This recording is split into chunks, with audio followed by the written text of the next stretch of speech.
বালুরঘাট ৬ নম্বর লোকসভা কেন্দ্রের তৃণমূল প্রার্থী তথা রাজ্যের ক্রেতা সুরক্ষা দপ্তরের মন্ত্রী বিপ্লব মিত্র জেলাতে ফিরতেই বিজয় উৎসবে মাতল তৃণমূল কর্মী সমর্থকরা। বুধবার সকালে বালুরঘাট শিয়ালদা ট্রেনে চেপে কলকাতা থেকে গঙ্গারামপুর রেল স্টেশনে পৌঁছান তৃণমূল প্রার্থী তথা ক্রেতা সুরক্ষা দপ্তরের মন্ত্রী বিপ্লব মিত্র। স্টেশনে ফিরতেই শতাধিক কর্মী সমর্থকেরা গঙ্গারামপুর স্টেশনে বিপ্লব মিত্রকে মালা পরিয়ে ও ফুলের তোড়া দিয়ে শুভেচ্ছা জানায়।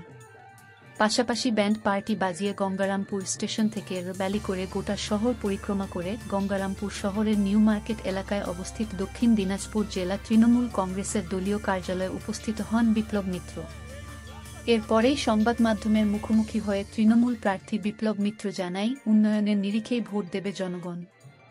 পাশাপাশি জেলায় ফিরতে বিপ্লব মিত্রর অনুগামী সহ তৃণমূল কংগ্রেসের কর্মী সমর্থকরা উচ্ছ্বাসে মেতে ওঠে।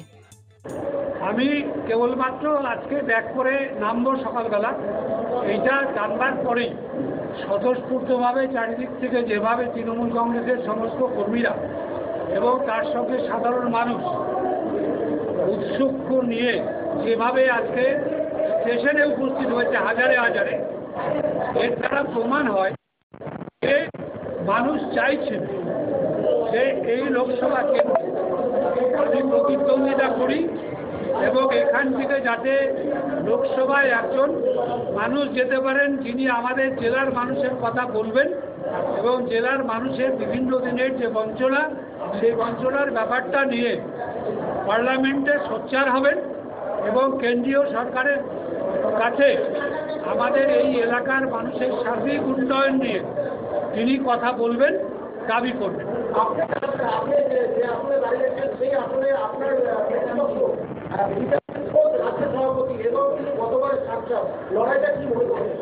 দেখুন, যে কোনো লড়াই খুব সহজ কখনোই হয় না। আমার নিজের ধারণা, যখন দুটো বড় প্রতিপক্ষ থাকে, দুটো বড় রাজনৈতিক দল, তারা যখন নিজেরা প্রতিদ্বন্দ্বিতায় করতে নামে, তারা স্বাভাবিকভাবেই সর্বশক্তি প্রয়োগ করে নিজেদের শক্তি সেখানটায় প্রদর্শনের ব্যবস্থা করে এবং মানুষের সমর্থন কার দিকে থাকে তার উপরে নির্ভর করে জয়, বিজয় বা পরাজয়।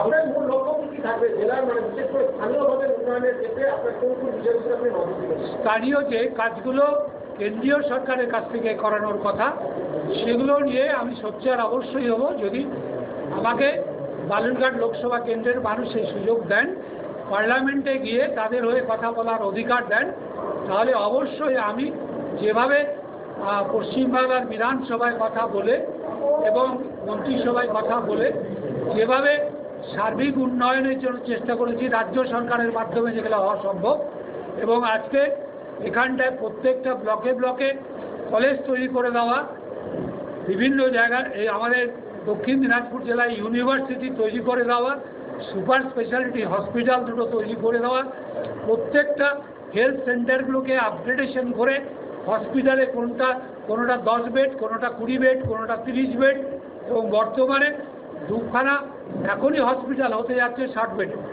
এবং পরবর্তীকালে আমাদের এখানটায় মিউনিসিপ্যালিটিতে যে ধরনের হসপিটালগুলো থাকে 100 বেডের, সেটাও এখানটায় করার পরিকল্পনা আগামী দিনে গঙ্গারামপুরেও আছে। প্রত্যেক দিনের গুরুত্বপূর্ণ খবর দেখতে সাবস্ক্রাইব করুন আমাদের ইউটিউব চ্যানেল আলিপুর বার্তা, আর নতুন নতুন আপডেট পেতে অবশ্যই বেল আইকনটি প্রেস করুন।